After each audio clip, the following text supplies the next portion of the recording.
이제 우리 앉으시면서 주위에 계신 분들에게 말씀으로 은혜 받으십시오 하고 우리 축복하십시다. 자, 오늘은 은이나 금보다 은혜를 택하라라는 제목으로 말씀 받고자 합니다. 설교는요, 목사가 물론 열심히 준비해서 여러분들에게 전달합니다만 뭔가 새로운 지식을 여러분들에게 알려주는 시간이 아니에요. 그리고 내가 좋아하는 스타일의 설교는 마음의 문을 열고 또 귀를 열고 듣지만 저 설교는 뭐 다 아는 내용인데 하고 우리가 무시하거나 지나쳐서는 안 되는 것이 설교입니다. 설교는 하나님께서 우리에게 주시는 말씀입니다. 믿습니까? 우리가 이 사실을 인정할 때요, 하나님의 말씀이 육신이 되어 이 땅에 오신 그 하나님의 아들 예수 그리스도의 복음이 우리 마음을 움직이게 돼요. 마음만 움직입니까? 성경에 보니까 성령 충만도 받고요, 설교를 듣는 순간에 은혜가 넘치고 질병이 떠나가고 인생의 문제들이 해결되더라고요. 할렐루야. 오늘 말씀 듣는 우리 모두에게 이런 은혜가 있기를 주의 이름으로 축원합니다. 세상에서나 또 뭐 교회 생활, 뭐 신앙 세계, 여기서 보면 다 인간의 형태는 비슷한 것 같아요. 뭐 예를 들면 이런 겁니다. 일을 할 때에 뭐 설렁설렁 취미생활 하듯이 하는 사람이 있는가 하면 뭔가 일을 할 때는 정말 전쟁을 하듯이 하는 사람이 있습니다. 전쟁하듯이 한다는 게 뭐냐 하면 이런 거예요. 이것 안 하면 죽는다는 겁니다. 그래서 정말 열심으로 일하는 사람들이 있죠. 제가 뭐 그런 사람들을 비판하고자 이런 말을 드리는 건 아니고요. 사실 우리가 일을 할 때 이런 열정을 갖고 일을 해야죠. 성경에도 보면 힘써 일하라고 그랬어요. 뭐 심지어는 일하지 않는 자는 먹지도 말라라고 할 정도로 열정을 다해서 일할 것을 말하고 있습니다. 그런데 열심히 하는 것은 좋지만 자기 열심대로 하다가 이것이 자기의 의가 되는 경우들이 종종 있는 것 같아요.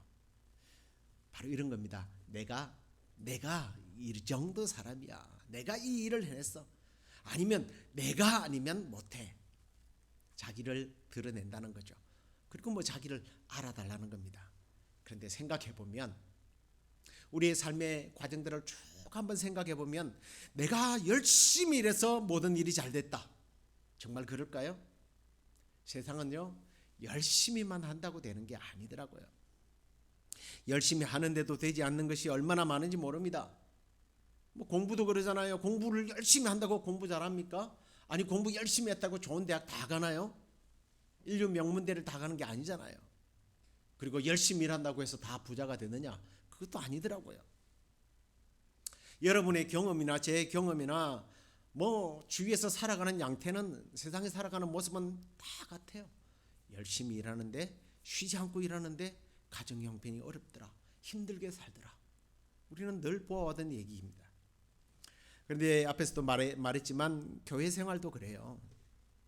세상에서만 그런 게 아닙니다. 그래서 사람들은 그것을 이렇게 평가하더라고요. 운이 없었어, 재수가 없었어, 재수가 좋았다라는 이야기를 합니다. 그러나 우리 그리스도인들은 운이 아니고 재수가 아니고 뭐예요? 은혜예요. 모든 것이 하나님의 은혜입니다. 하나님의 은혜가 있어야 합니다. 믿습니까? 창세기 6장 8절에 보면 이런 말이 있어요. 그러나 노아는 여호와께 은혜를 입었더라라는 말씀이 나옵니다. 노아가 열심히 일해서 똑똑해서 방주를 건설한 게 아니라는 거예요. 그게 하나님의 은혜가 있었다는 겁니다. 사람이 자기 스스로 집을 짓고 성을 쌓으며 자기 일을 하고 모든 것을 자기가 결정했다고 하지만 성경은 그렇다고 해서 되는 것이 아니라고 말합니다. 우리가 잘 아는 시편 127편 1절 말씀을 보십시오. 여호와께서 집을 세우지 아니하시면 세우는 자의 수고가 헛되다 그랬어요. 여호와께서 성을 지키지 아니하시면 파수꾼에 그 깨어 있는 것들이 다 헛되다라고 말씀합니다. 그렇습니다. 하나님께서 여러분의 가정을, 여러분의 기업을 세워주시고 지켜주시는 은혜가 있기를 주의 이름으로 축원합니다. 우리의 삶에 하나님의 은혜가 결국 있어야 한다는 거예요. 정말 그래요. 우리의 삶에 하나님의 은혜가 얼마나 필요한지 좋은 예가 하나 있어요. 창세기 29장에 보면 야곱의 아내들에 대한 이야기가 나옵니다. 29장 19절을 보세요. 그 중에 라반의 딸 중에 큰 딸이 있는데요. 창세기 29장 17절에 보면 레아는 시력이 약하고 라헬은 곱고 아름답다웠다라는 기록이 있습니다. 이 번역 본문을 그렇게 잘 살린 것 같지 않았어요. 제가 다른 번역을 하나 읽어드릴게요. 레아는 눈매가 부드러우며 라헬은 몸매가 아름답고 용모가 예뻤다. 사실 이 번역도 완전한 번역은 사실은 아니죠. 어떤 그 번역서를 보니까 레아는 시력이 나빴다 이렇게 나오는데요. 이 시력이 나빴다라기보다는 뭔가 이 눈에 총기가 없는 눈 있잖아요. 약간 죄송합니다. 이런 표현을 남의 딸을 흐리멍텅한 그런 눈빛이 있단 말이에요. 그래 히브리어도 보니까 지혜가 좀 떨어져 보이는 덜 떨어져 보이는 그런 눈을 가진 이란 뜻이에요. 아무튼 조금 좋게 표현을 하면 총기가 없어 보이는 그런 눈이에요. 근데 라헬은 어떻습니까? 곱고 아름다웠대요. 얼굴도 예쁘고요. 몸매도 아주 예뻤답니다. 그리고 하는 짓도요. 조금 나중에 성경을 아시는 분들은 나중에 야곱이 그 장인의 집에서 도망갈 때 그 집에 수호신의 역할을 했던 르비딤 같은 거를 살짝 숨겨놓고 아버지가 그걸 뺏으러 오니까 자기 안장 밑에 감춰다 놓고 너 다 일어나봐 그랬더니 아버지 나 지금 생리 중이라 못 일어나요 이래가지고 거짓말 해가지고 가는 거 보면 굉장히 머리도 잘 돌아가는 그런 여자예요. 이런 여자를 남자들은 좋아해요 안 좋아해요? 전 좋아해요 안 좋아해요? 좋아하죠. 좋아해요. 남자들은 이런 여자한테 끌려요. 여자친구나 배우자를 남자들이 구할 때요 10대부터서 100살 먹은 노인네들까지 여자를 소개하면 제일 먼저 묻는 게 뭔지 아십니까? 예뻐요. 예뻐요. 예쁘냐를 가장 먼저 묻습니다. 그러지 않은 사람은 성인군자예요. 당연히 야곱도 아주 혈기왕성한 남자였기 때문에 예쁜 라헬을 훨씬 더 좋아했습니다. 얼마만큼 좋아했느냐? 29장 18절을 보십시오. 야곱이 라헬을 더 사랑함으로 대답하되 내가 외삼촌의 작은 딸 라헬을 위하여 외삼촌에게 7년 동안 제가 봉사를 하겠습니다. 노동을 하겠다는 겁니다. 대가도 바라지 않고요.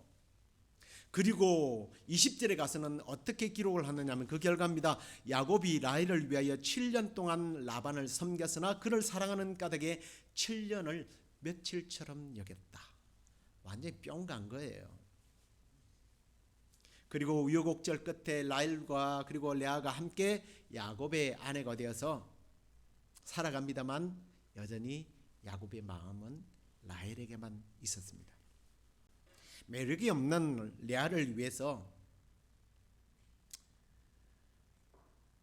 하나님께서 뭔가 작업하시기 전까지는 이 레아는 잊혀진 존재로 살아갈 수밖에 없었던 거예요. 아름다운 여인을 위해서는 정말 7년을 하루처럼 느꼈지만 레아를 위해서는 그러지 않았습니다. 그런데 29장 31절을 보십시오. 여호와께서 레아가 사랑받지 못함을 보시고 그의 태를 여셨으나 라헬은 자녀가 없었더라. 인간은 남편은 레아를 무시했지만 하나님께서 레아에게 은혜를 베푸셨다는 거예요. 레아에게만 자식을 주셨다는 거예요. 자식이 있고 없고는 요즘에 한국 사회는 자녀들을 많이 안 낳는다고 그래요. 자녀를 키우는 게 너무 힘드니까 그런 것도 있다고 하지만 과거에는 그러지 않았잖아요. 자녀는 기업이었습니다. 요즘식으로 말하면 자녀는 생명보험이에요. 노후보장보험 연금입니다. 사람들이나 남편은 라헬이 아름답다고 평가하고 사랑하고 막 그 앞에 가면 그냥 몸이 비비 꼬이지만 그녀에게는 노후가 없는 거예요. 기업이 없어요. 자녀가 없었던 겁니다. 그러나 반대로 라헬은 남편에게 사랑은 받지 못하지만 하나님께서 이 라헬에게 레아에게 은혜를 주셨기 때문에 은총을 베풀어서 계속 자녀를 낳게 됩니다. 네, 맨 처음에 자녀를 낳았는데 이 아들의 이름이 르우벤이에요. 이 이름의 뜻이 이런 겁니다. 보라, 아들이다. 나 아들 낳았다. 얼마나 원한에 사무치는 얘기예요. 무슨 아들 이름이 나 아들 낳았어, 이게 아들의 이름이겠습니까? 얼마나 한이 사무쳤으면 그렇겠어요. 그러면서 이런 고백을 합니다. 여호와께서 나의 괴로움을 돌보셨으니 이제는 내 남편이 나를 사랑할 거야. 아들 낳았으니까 나 사랑해줘. 얼마나 이 여자가 참 비극적인 불행한 시간을 보냈느냐는 거예요. 그런데요, 여전히 야곱은 레아를 사랑하지 않아요. 29장 33절에 가서 또 아들을 낳습니다. 근데 하나님이 나의 괴로움을 돌보셨으니 내 남편이 나를 사랑하리라 이렇게 고백했었는데 33절에 가서 보면 이래요. 그가 다시 임신하여 아들을 낳고 이르되 여호와께서 내가 사랑받지 못함을 들으셨으므로 내게 이 아들도 주셨도다. 여전히 사랑을 못 받고 있었던 거예요. 하지만 라헬은요, 사랑을 그렇게 받는데 아이를 못 낳고 있는 거예요. 사람의 은혜를 받느냐 하나님의 은혜를 받느냐에 따라서 이렇게 인생의 미래가 결정되더라는 겁니다. 그리고 이후에 사람에게 사랑받고 인정받는 사람과 하나님의 은혜를 베푼 사람의 결과가 어떻게 드러나느냐. 자, 야곱에게 사랑받고 살면서 언니 레아를 늘 무시하고 폼잡던 이 라헬은요, 그래도 나중에 하나님의 은혜로 요셉과 베냐민을 낳기는 낳아요. 그런데요, 베냐민을 낳고 나자 바로 죽어버립니다. 역사의 뒤안길로 그냥 사라져버리는 거예요. 하지만 레아는 다릅니다. 자식을 넷이나 낳았는데 그 중에 가장 중요한 막내 아들 유다, 네 번째 아들이죠, 유다. 이 유다가 누가 됩니까? 나중에 유다 이게 다 유다를 말하는 거예요. 이스라엘을 유다, 남유다, 유다 족속을 말합니다. 이스라엘의 장자가 되는 거예요. 그리고 이 유다는요, 나중에 다윗을 유다 족속에서 다윗이 납니다. 이 유다 족속에서 누가 나와요? 예수 그리스도가 나오는 거예요. 여러분, 우리가 사람에게 잘 보이고 사람에게 사랑받고 사람에게 인기 있고 이게 우리는 단줄하지만 이게 다가 아니라는 겁니다. 남자는 잘생기고 많이 배우고 좋은 직장에 들어가고 뭐 여자가 예쁘고 많이 배우고 인기가 좋아서 능력 있는 남편을 잘 만나고 뭐 그럴 것 같죠. 근데 저도 올해는 못 살아봤지만 이제 반백년을 넘으면서 보니까 그게 아니더라고요. 인생의 승부는요, 하나님께서 나를 어떻게 돌보시느냐, 내가 사람에게 사랑을 받느냐, 하나님께 사랑을 받느냐, 내가 사람의 은총을 받느냐, 하나님의 은총을 받느냐, 여기에 달려있다라는 거예요.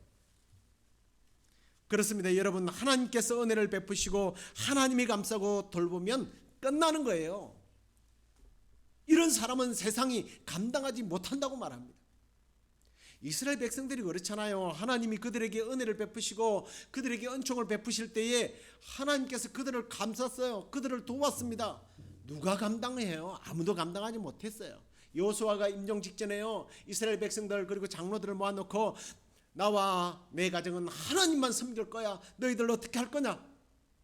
그랬더니 예, 우리도 하나님 섬길게요. 그랬더니 여호수아가 이렇게 예언을 합니다. 너희 중 한 사람이 1000명을 조처리니 이는 너희 하나님 여호와가 그가 너희에게 말씀하신 것 같이 너희를 위하여 싸우심이라. 하나님이 너희들에게 은혜를 베푸시고 그 은혜 베푸시는 하나님을 쫓아갈 때에 너희들이 한 사람이 1000명을 감당한다. 얼마 지나지 않아 기드온의 시대에 300명의 이스라엘 백성들이 13만 5천 명을 물리치는 거예요. 일당 500이에요. 이게 말이 되는 얘기입니까? 하나님의 은혜를 의지할 때 이런 놀라운 기적들을 삶 속에서 경험한다라는 거죠. 우리 주위에 수많은 믿음의 거장들이 있습니다. 정말 승리한 사람들, 이 사람들의 한결같은 신앙 고백이 뭡니까? 하나님의 은혜였습니다. 하나님의 은혜입니다. 하나님의 은혜. 이게 정답이에요. 그러므로 여러분 무엇보다 하나님의 은혜를 선택할 수 있기를 바랍니다. 은혜를 사모하시고 은혜를 귀히 여기시기를 바랍니다. 하나님의 은혜가 저와 여러분에게 있어서 가장 큰 재산이에요. 믿습니까? 하나님의 은혜가 능력이에요. 하나님의 은혜가 나의 삶의 먼 미래의 승리자로 이끌어 주시는 거예요. 그래서 오늘 잠언 기자는 자기 아들에게 이렇게 훈계한 겁니다. 많은 재물보다 명예를 택할 것이요 은이나 금보다 하나님의 은총을 택해라. 그런데 오늘날 세상은 어떻습니까? 뭐니 해도 머니가 최고다. 돈이 최고라는 거예요. 모든 것이 돈과 연관을 짓고 있습니다. 학교를 선택하고 또 졸업을 하고 직장을 선택하고 또 이사를 가고 누구를 만나고 이게 다 뭐예요? 돈과 연결되어 있는 거예요. 이 세상이 돌아가는 법칙들로 자리를 잡아버렸습니다. 그러나 이렇게 세상이 모두가 그렇게 흘러가고 있을 때에 모두가 그것을 선택한다 할지라도 우리 믿는 사람들은 하나님의 은총을 선택할 수 있기를 바랍니다. 그렇다면 우리가 하나님의 은혜를 선택하기 위해서 어떻게 하면 하나님의 은혜를 입을 수 있을까? 너무 복잡하면 다 못 외우니까 우리 말씀을 함께 읽도록 하겠습니다. 히브리서 4장 16절입니다. 같이 읽겠습니다. 그러므로 우리는 긍휼하심을 받고 때를 따라 돕는 은혜를 얻기 위하여 은혜의 보좌 앞에 담대히 나아갈 것이니라. 아멘. 하나님의 은혜를 받고 그 하나님의 은혜를 누리기를 원한다면 은혜의 보좌 앞으로 담대하게 나아가라는 거예요. 그렇습니다. 하나님 앞에 무릎을 꿇고 굴복하고 손을 드는 사람, 예배하는 사람은 결코 세상에 굴복당하지 않아요. 세상에 무릎을 꿇지 않아요. 세상 앞에 손을 들지 않습니다. 손을 든다면 이 손은 승리의 손이 된다는 거예요. 정말 사실은 하나님 앞에 담대하게 나아간다는 게 염치 없죠. 나 같은 죄인이 어떻게 하나님 앞에 그렇게 나갈 수 있겠어요? 염치 없지만 예수 그리스도의 보혈의 공로를 의지해서 담대히 하나님 앞에 나아가서 내 사정을 하나님 앞에 아뢰고 기도할 때에 그때 하나님의 은혜의 기름 부으심이 있게 되는 줄로 믿습니다. 은이나 금보다 하나님의 은혜를 구함으로 하나님께서 주시는 풍성한 은혜와 복을 받고 승리하는 삶을 살아가는 저와 여러분 되기를 우리 주 예수 그리스도 이름으로 축원합니다.